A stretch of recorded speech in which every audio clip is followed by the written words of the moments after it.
Welcome to the Counselling Tutor Podcast, the must-listen-to podcast for students of counselling and psychotherapy. Here are your hosts, Rory Lees-Oakes and Ken Kelly. Hi, I'm Rory, and of course, with me as always is Ken. How are you today, Ken? I'm exceptionally grateful to be here, Rory. This is episode 152. You have tuned in to the Counselling Tutor Podcast, and we're honoured, privileged to have you here. In today's episode, we're going to be covering three different topics, starting off with how different theories view mental health. That's going to be a good one there, and that is for whether you are a student, qualified counsellor. There's going to be something in there for you, and a super duper handout which we'll tell you about in a mo. Then we're going to check in with CPCAB, where Rory, you spoke with Ray Thunderpool, and the subject that you spoke about was adding those CBT skills onto your practice. Absolutely, Ken. This is about progression and adding some other tools into your toolbox if you feel you need another set of tools. So Ray outlines why adding CBT skills can be a useful idea. Looking forward to that check-in. And then we end episode 152 by dipping our toe into practice with our section Practice Matters, where we're going to look at attachment theory. Such an important topic. We could probably do a whole podcast on that, but I look forward to when we get there. So let's kick off episode 152, how different theories view mental health. Over to you, Rory. Well, thank you very much, Ken. And this is a question that comes up time and time again. It's on some awarding bodies' criteria, and it also comes up in our Facebook page. And if you're not on our Facebook page, if you go to Facebook, type in Counselling Tutor, you'll find us. We're a closed group, but knock on the door. We'll open the door up for you, come in, and you can join thousands of like-minded people. There are therapists, there are supervisors, there are tutors, and talking about the world of counselling and psychotherapy. Really useful, supportive groups, so pop in there. But one of the questions gets asked is, how does different theories conceptualize mental health? So let me be clear about what mental health is in this term, and that is maybe depression or anxiety, or just not feeling yourself. And different theories would have different views on why people come to that place. And I'm going to touch a little bit on the three main theories. Psychodynamic, which is the work of Freud. Freudians would say that the reason that people feel distressed or depressed or anxious is because of subconscious processes. So the big thing about Freud is he believed we're driven by subconscious processes, and also sexual drives.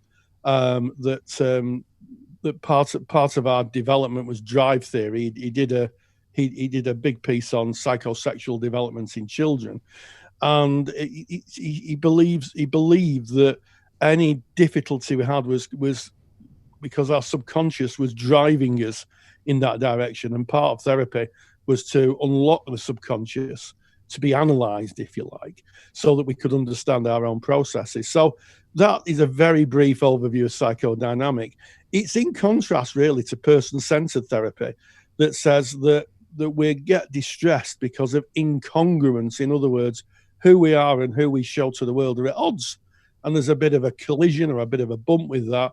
And that can make us feel, uncomfortable at the very low end of things, but, in the very intense end of things, depressed or anxious. And it's about conditions of worth and introjected values. In other words, living to other people's expectations. And certainly, that as a person-centered therapist, I see that a lot in my practice, where clients come and the reason they're feeling down or they're feeling anxious is because they have to do things for other people and they're not being themselves. And the whole part of person-centered theory is kind of self-development and being able, to be yourself and to take care of yourself. And it's, again, that is quite different to cognitive behavioral therapy, which would say that our mental distress is caused by irrational or faulty thinking. And CBT therapists would say the reason that we have difficulties is because our thought processes, and I'm talking in a very general term here, each one of these is an hour's lecture, our mental processes, our thoughts are at odds, and we have to work through faulty thinking and test out our faulty thinking. So a very easy one, and I mentioned this on the podcast before. I'm sure that everybody's looking at me. And, one experiment a CBT therapist may do is to say to a client, go out, have a look in a shop window, when people could go out and about, of course, have a look in a shop window, see the reflection of people walking by, and are people looking at you? And most people would look at the window, or I think a majority of people would look in the window, see the reflection either side, see people getting on with the business, and realize that people weren't looking at them. So it's about testing out faulty thinking. So very briefly, those are the three main perspectives and how they view mental health. And I'm going to give a handout for this. So if you go to counsellingtutor.com and you find the podcast tab and you go to 152, you'll find this podcast, and also you'll find a handout which is going to be called how counselling theories conceptualize mental health. Just download it, it'll come to your inbox, and that will answer the questions on just how different approaches see kind of how, if we're mentally unwell or emotionally unwell. That's going to be really, really useful. It is useful. I know that during studies we're often called to compare and contrast different models or modalities of therapy, and of course there's some material there in that handout that Rory has created that you can kind of weave in, and maybe you can kind of think of the modalities that you might be studying. You might be studying transactional analysis, and then you can kind of look what might cause the distress in transactional analysis. And we're talking about, of course, the adult, child and parent ego states. So you would adapt that to your theory. And the one thing that comes up for me, Rory, is how different those kind of ways of thinking are, yet at the same time, how, if you kind of really boil them down, how similar they become at the end of the day. And I'm a person-centered therapist, introjected values, conditions of worth, living to the values of others, not really showing that incongruence that you speak of, Rory, where I feel one way inside. Inside, I might be feeling fearful or down or low, yet outside I will be, hello everybody, I'm fine. And that incongruence. Why? Because if I show my true self, then I will not be accepted by others. And that's where the work lies, in kind of looking at that incongruence, challenging the incongruence, walking with that client through the incongruence as they find their own truth and realize that their own true self is more than good enough. So I guess that's just my view on person-centered, which is where I spent my study time. Rory, you have more of an academic knowledge of course, the other modalities, and that's why you kind of created that amazing handout for everyone. Yeah, and you are right, Ken, because TA, transactional analysis, would see our difficulties maybe in our early life scripts. And, as my good friend Bob Cook says on many occasions, let's get a new script on the road. So, the transactional analysis community would see that, some of our behavior and our views and some of our distresses are encapsulated in our childhood. And the script we write, in other words, a little script that we play out through life. And part of it, being a TA therapist is to help clients go back, to look at the script, and then to rewrite it and put a new script on the road. So yes, they all have their own unique view of mental health. However, as you quite rightly say, Ken, there is some similarities. If you look deep enough, you'll find that there's a lot of overlap. Yeah. And I guess there's those similarities, but when we look into the differences, if we look to the first modality you spoke about, Freudian thinkers would speak about that subconscious thought processes that are going on, that we have no control over. They are just happening. They're almost driving us, and we are unaware of them. Whereas we go to person-centered, and it would be the incongruence is there, and we're kind of aware of it. We might need it it may be on the edge of awareness, but it is sitting in awareness. So we see the differences, yet the similarities kind of bubbling up there. Yeah, absolutely right. And you are right, Ken. They do come from different perspectives. Freudian thinking comes really from a medical model. It kind of finds itself. Freud was a neurologist by training, so that's really a medical kind of idea. Certainly, in terms of drive theory, person-centered is philosophical. It bases itself in phenomenology and to some extent an existential view of the world. And cognitive behavioral is based on science. It's based on testing. It's based on checking out the facts. So they come from different kind of academic disciplines as well, which I think is really interesting. So that could be something that's put in assignments, the medical, the philosophical, and of course a more scientific approach.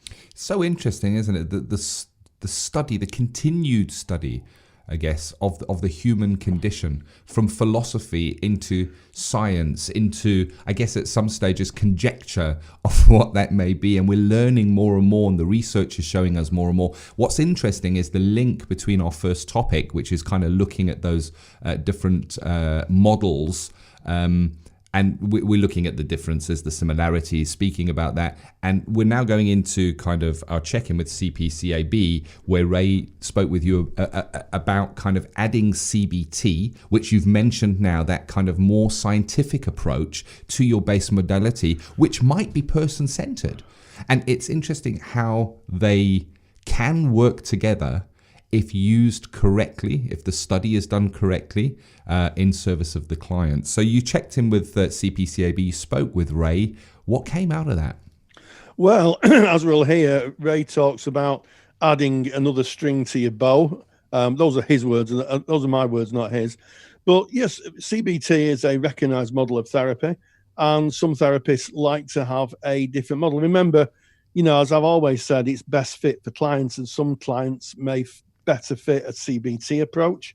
And he spoke about how you can train to be a CBT therapist. Well, let's check in with CPCAB. Check in with CPCAB. And we welcome Ray van der Poel from CPCAB, who's going to be talking about why add a CBT qualification to your qualification portfolio. It's an interesting question and one that gets asked quite a lot, Ray. Yeah, hi Rory. Really good to be on the podcast. Why add CBT? Well, there's lots of reasons for that. I think once you have settled into your own approach as a counsellor, so I'll be talking a little bit about once you have achieved at least a level 4 diploma, then do you go on and do some extra further training, discounting obviously. Continuing professional development, for instance. But CPCAB recognized a few years ago now that actually a good addition to somebody's counseling might be to add CBT as an extra string to your bow, something that you could use with various different clients, because clients have different needs. And actually what works for one client doesn't necessarily work for another.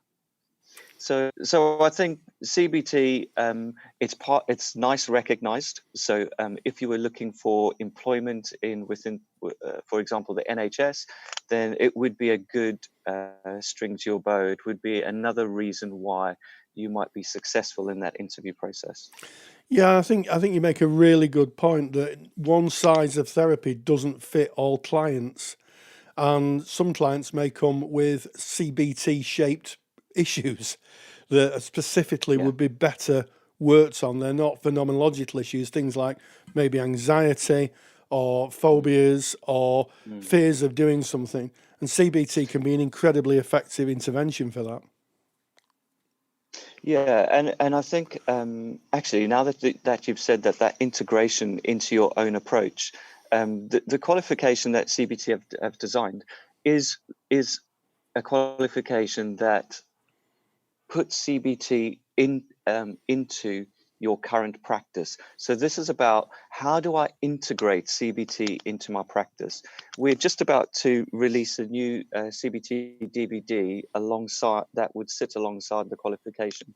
But the really interesting part of the DVD is it shows how CBT is not a in the past, it's always been looked at as a very directive approach without the relationship, but that simply just isn't true. CBT was never designed without the relationship in mind. And I think what we need to understand is that whatever therapeutic intervention we use is going to have the relationship at its heart. And that includes working in a person-centered psychodynamic CBT approach. And what I would hope that practitioners that are interested in adding extra skills other than their core approach is that they see the benefit of that they see the benefit of being able to offer the client a different type of intervention, but still holding on to that therapeutic relationship. Absolutely, Ray, and there's been lots of research, over the years about, and one of the terms that comes up is common factors, where Yes. they talk about, or it's talked about, that the actual modality of therapy is about 15% of the curative element of a counselling engagement, and a good part of the rest of it is the therapeutic alliance and being able to repair any ruptures. So I think you make a really good point, because I think that CBT does get a bad press. It's seen as kind of directive and a bit cold and a bit harsh, but the reality is that it can be very effective if it's underpinned by Rogers' 6 conditions or any kind of relational theory that a student might have studied before they take a CBT course. Yeah, and when you talk like that, I myself as a practitioner, I was person-centered, and I got into a situation where I was working within a university setting, and they said, "Oh, can you deliver a CBT module?" And I thought, I best go and do a course on CBT before I do that. And I went into the course, and I had all of those fears about, this is going to take me away from my approach. I'm not going to be able to integrate this. How do I teach something that I really just don't believe in? And it was the complete opposite experience that I had. The person that was presenting the CBT, they were probably the most humanistic therapist that I have met. And it soon became very apparent that actually any of the interventions and the tasks in CBT just don't work without a relationship. And it was very clear after that I thought, actually, this is something that I can add to my practice, and that it's going to add something rather than take away. Yeah, I mean, I couldn't agree more. And we are moving in a world now of theoretical integration, where people are integrating maybe 2 different modalities they've trained in, and I come back again to the main point that it's the best fit for the client. There's an ethical issue, I think, about using a modality that doesn't fit for the presentation. Yeah, and all those factors that you were talking about, but there's therapist factors and there's client factors as well. So it works both ways. It's a relationship, and if you want somebody to come back, you need to understand how they would like to work. Yes. Well, it kind of links into the kind of the idea of pluralism, doesn't it? That you create a negotiated environment with your client, and they tell you what they want, and you try to accommodate their needs. That is a healthy therapeutic relationship in my book. Yeah, and that runs from the contracting right through to ending in the relationship. It just is something that is always there, and you need to always keep that contact with the person. You need to review how things are going all the time, and not get caught in this your approach bubble, where you don't deviate from how you work with somebody, I think is really important. Yes, I agree with that, and although training it as someone who studied the work of Rogers still does, he's a very engulfing character. A lot of people almost see his therapy and his way of thinking as almost like a kind of religious zeal. And Rogers himself, I think, if he was around today, would have been terribly excited about the new developments of therapy. And from what I understand of reading about the guy for 15 years, I think he would have embraced this idea of using the relationship, but using maybe a different toolbox to help people. He changed his view on person-centered therapy through the years as well, which indicates that he developed his ideas. Yeah, something that is more client-centered, and that's what we're talking about. Something that revolves around the client, not just doing something to somebody. I think he'd be horrified personally if we were doing things to our clients. But work with the client. I think coming back to the CBT and why it's important to do something sort of additional on top of your base training. I think that it besides giving you loads of different options, it's always something that you can hold in the back of your mind as well. It's not something you necessarily have to act on. And I think when people do additional training, it doesn't mean that you have to use it all the time. Although having personal experience of doing various different types of training, then all of a sudden that's what you want to do in your therapeutic practice, and until the freshness sort of integrates into your practice. But I think it just having any sort of additional learning in the back of your mind is always going to give you something as a practitioner to reflect on after the session, something, some more knowledge, some more, so that you have even if I use the term, a more holistic approach to how you support that person and help that person. I've done quite a lot of, I've taught psychology before, so I've got the benefit of holding on to those theories that underpin behavior in certain ways. And that is invaluable. You can still hold on to your core approach and just have this information sitting there secondary. Yeah, I mean, absolutely. And there are some presentations, working with people in recovery from substance misuse, which really do favour a more structured approach, which CBT has at its root. It's a more structured approach. So how long is a CBT course run for? Is it 2 years, or how long would it typically run for? No, it's, well, we don't govern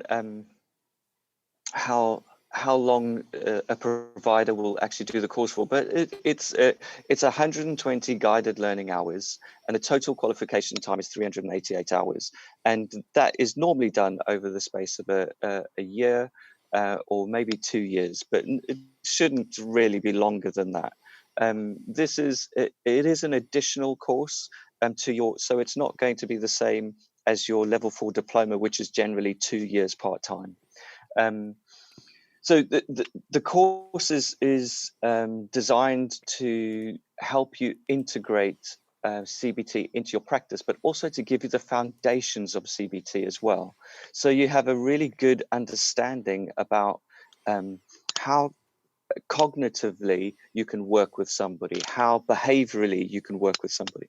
And certainly even when you do a therapeutic approach without those two parts, they're inescapable. They happen anyway, because in between therapy, people have a life. They go out, they behave in certain ways, they think in certain ways.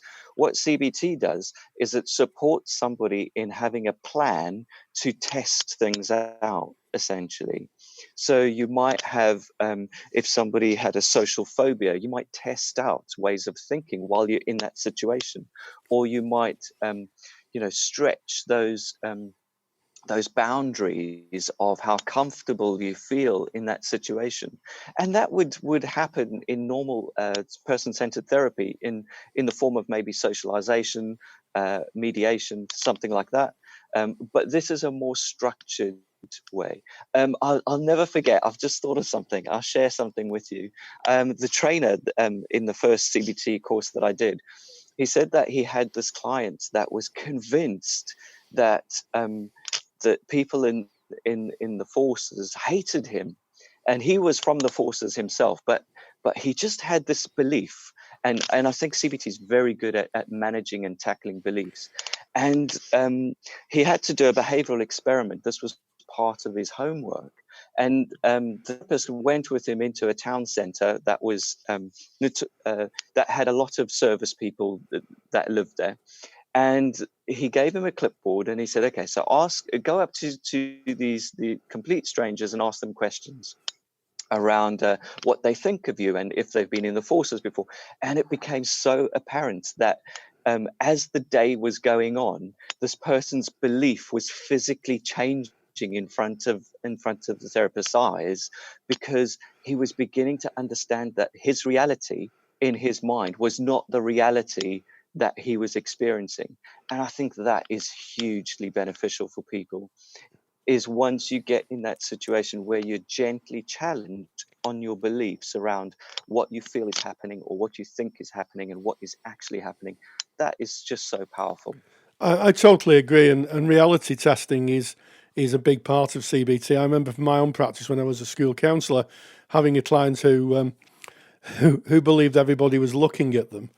And I said, well, next time you go into town and go to Primark, because this person liked Primark, I said, just look in the window, but instead of looking at the clothes, just look at the people walking past in the reflection and see if they're looking at you. And the next week, it was like, no one's looking at me. And I said, there you go, that's your evidence. And that was it. It was 2 sessions and job done. Yeah, and I think evidence is really important within CBT as a framework, and how you work with somebody, and whether you keep a feelings behavior diary, or there's many different tasks and things that you can do, but it is about gathering evidence, and some people need that. Some people need to be faced with something that is external from what's going on inside. Well, Ray, I think that's been a really good little journey into the world of CBT. I think you've given some really compelling reasons why someone might want to add that skill set to their portfolio. And as always, Ray, thank you so much for joining us. Check-in with CPCAB is proudly sponsored by CPCAB, the only awarding body run by counsellors for counsellors. To learn more about CPCAB qualifications and to get more detailed information on today's podcast topic, visit cpcab.co.uk. Always love hearing Ray speak, and he spoke so eloquently about adding another string to your bow, about becoming a kind of more eclectic therapist by using a different technique. And of course, it's a level 5 qualification, so that raises your qualification level up and your overall qualification portfolio. So if you're on the cusp of graduating and you think, well, maybe I'd be interested in doing something else, getting a CBT qualification may very, very, very well be useful, not only to yourself, but of course in service of your clients. Thank you very much for that. So moving now swiftly on to practice matters, where we take an element of practice, something that we might see within our day-to-day running of a practice or in a client's presentation. And today we're looking at a topic that comes up so often. It comes up so often in supervision, in speaking with supervisees. This topic would come up often, and that is, of course, attachment theory, Rory. Absolutely. And what I would say is that every qualified therapist should have a good working knowledge of attachment, because it presents in the therapy room, well, in my experience, 9 times out of 10. And Donald Winnicott was a British psychoanalyst and paediatrician, and he had his own view of child development, and he coined the phrase the good enough mother. And what he was really saying is, and this is something that we've known for a long, long time, is that some clients don't have the parenting they should have had as children. And it leaves, for want of a better phrase, and I don't like using this word, a deficit. It leaves a hole, an emotional hole. And they carry it through life. And that could be very painful. And it can play out in relationships, the relationship they have with other people, but also what's called the intrapsychic relationship, which is the relationship you have with yourself. And at the extreme end of things, it can lead to a borderline personality disorder where people just don't feel connected to themselves. And the reason for that is that early parenting helps the child connect. And, you know, I think it was Winnicott who said something along the lines of there's no child and mother, they're one, you know. I've just had a new, at the time of recording, Isabel, our grandchild's in the world. She's only 3 weeks old. And you can see that she is connected to mum. She's absolutely connected to, and in Gestalt terms, that's called confluence, where the child doesn't know where mum begins and the child ends.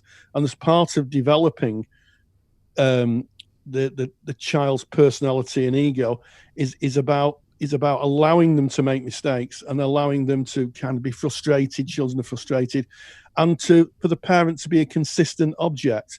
And if that doesn't happen in childhood, it happens in the therapy room. And I've always believed that we are the good enough other. As therapists, we're the good enough other, and we can use ourselves to help fill that void left by probably not very good or inadequate parenting. And I've seen it in action. And having an understanding of attachment theory, whether it's Bowlby or Winnicott, is really, really useful. And I'm sure in your practice, Ken, you know, and you can't speak specifically, obviously, but there are times when you have been that good enough other, that consistent object in the therapy room to allow the client to complete themselves. And I think it's kind of a role that a therapist plays in somebody that is consistent, somebody that is constant, somebody that is congruent. And I think in life in general, those are difficult to find. So being that good enough other is about, I guess, being what is not often seen, being the deficit maybe that the person is experiencing in their life. But it all starts with personal development from a therapist's point of view. I mean, you led into this, Rory, saying that every therapist should understand attachment theory. And the reason for this is not necessarily so that we can see it in our clients, although of course that is so important. But number one is so that we can see it in ourselves. So we can understand what our attachment style is. Because an attachment style, although we may develop, although we may find ways to kind of not be stuck or react from our attachment style, at times of stress, we will default back to our attachment style. And we can find it playing out in therapy almost invisible to us, because your attachment style plays out invisibly. You don't see it. You don't put something out there and go, oh, there's my attachment style. Unless, of course, you're journaling, reflecting, you might catch that. Again, that's why it's so important in supervision, that a supervisor should be looking out for that and understand what a supervisee's attachment style is. And of course, the next step of that is learning and being able to see that within a client, understanding their attachment style to be able to work with what would be best fit for them. And of course, Rory, if anybody is wondering how they can learn about attachment style, we have a lecture that Rory did on attachment. It's actually Winnicott's attachment theory, and that is in our CPD library for qualified practitioners, but it is also in our student library because it is so important. Although it is not maybe taught on all counselling courses, it is something that you will see, I guess, in most counselling relationships. And if you're interested in looking at our CPD library for qualified practitioners or our student library and study resources, all the information you can find on that is on counsellingtutor.com. Yes, and just one observation. I did a child and adolescent counselling course because I, like yourself, Ken, was a counsellor in a school. And and I thought it was a good idea in a principal position to get some training specifically around working with children and young people. And I was surprised on the first day of my training course. I was sat in the room with all the other colleagues, and we all talked about our kind of practices and why we'd come to learn about child and adolescent therapy. And one person had no interest in working with children. Her practice was with adults. And I thought, I wonder why she's here. She's on the wrong course. And ignorant me, it became apparent that she was interested in how her clients had got to where they had come to. In other words, she was interested in how adults came to be themselves. And she was interested in working with clients who were regressing into a child place to be able to use interventions that you'd work with a child to help develop them, strengthen their adult ego state. And for the eagle-eyed listeners amongst you, you know I'll be talking about transactional analysis there. But what was really fascinating is I can say this without any kind of fear of contradiction from myself, is that the majority of the skills I've used through the years, because I haven't been a child therapist for a few years now, were with adults. The techniques and everything I used on that child course, I use sometimes in my practice with adults when I can see them sliding away, when they're needing support and they're needing that, as we call it now, that good enough other, that kind of person who provides stability in the therapy room. Really, really useful. And as my PT once told me, he said to me, you know, Rory, he said, all adults are stretched out kids. Oh. I think that's a great quote. Oh, aren't we just? And that's kind of the base of attachment theory, really, is that we're carrying something or acting in a certain way from something that happened in childhood. And we may not, as an adult, have that link to be able to go, oh, I know what that is. So an example of that, and this is an example I enjoy using when teaching on the subject, is you picture a child. So you have a child in a home where the parents are heavy drinkers.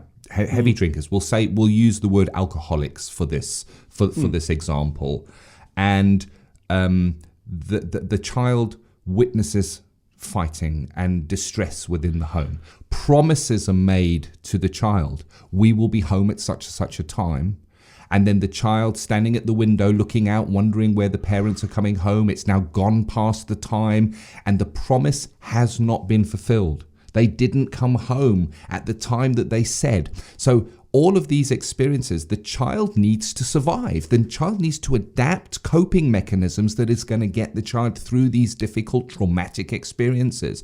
When your primary caregiver makes a promise to you and breaks that promise, then there's one of two roads that the child may take. The one road is, I can't trust anybody. I cannot trust anybody. My primary caregiver, I can't trust them. So how can I trust anybody else? Therefore, the only way I'm going to get through life is by myself. I can only trust in myself. Nobody else deserves trust. They will only let you down eventually. Even if I do give trust, I will witness this play out again and again as a script in my life as I go forward. They're just going to let you down at some stage. That's one route the child may take. The other route the child may take is, I am not deserving of the love. They're not coming back because of me. I am wrong. I'm not doing what I need to do. Other children's parents come home on time, but mine don't. What am I doing wrong in the world? I'm not okay. I need to look for my reassurance always from others. I must be broken in some way. And there are the early kind of forks in the road that take people down their various attachment styles, which we won't go into now because it's quite complex theory. Well worth visiting those lectures of Rory. And I see attachment style in my dog, Rory. Here we go. Here's a PhD research project coming on, in that my dog is still a puppy. He's a year old now. But what he'll do is he runs freely. Yay, running freely when he's off the lead. But he will go so far and so far only.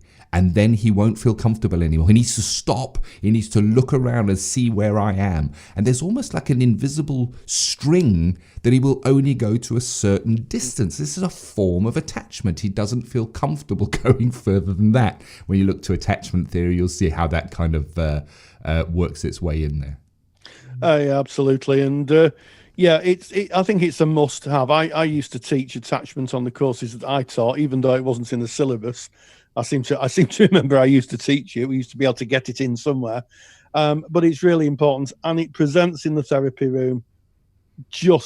It feels like all the time. It's probably not all the time, but attachment is, it is the basis of how we work, and understanding our role in that is so important. So what a mixed but interesting and connected set of topics today, Ken. It is. And don't forget, before leaving this podcast, to get yourself onto counsellingtutor.com, podcast tab, go to episode 152, go and get Rory's super duper handout on the different theories, how different theories view mental health. And if you have an interest in learning more about attachment theory, if you are a member of our counselling study resources, or a member of our CPD library as a qualified practitioner, just log in and in the search section put in attachment, and you'll find all the information we have there. And if you're not a member of those and you're interested in maybe looking at what our offer is, go to counsellingtutor.com, because all of our information is there. Well, as I say, what a mixed, eclectic bag of topics on the podcast today. We started off on how counselling theories conceptualizes mental health. We caught up with Ray van der Poel with adding CBT skills to your practice. And we finished with attachment theory and the late but great Donald Winnicott. So as always, thanks for listening. Stay grounded and stay safe. If you're a qualified counsellor or psychotherapist, then why not check out the Counsellor CPD Library? Stay current with your CPD requirements with over 150 hours of academically rigorous, on-demand lectures you can stream to your device. Joining Counsellor CPD will expand your skill set to create a more specialised, highly rewarding practice. For more information on the Counsellor CPD Library, visit counsellingtutor.com. Thank you for listening to the Counselling Tutor Podcast. Find the show notes for this episode on our website at www.counsellingtutor.com.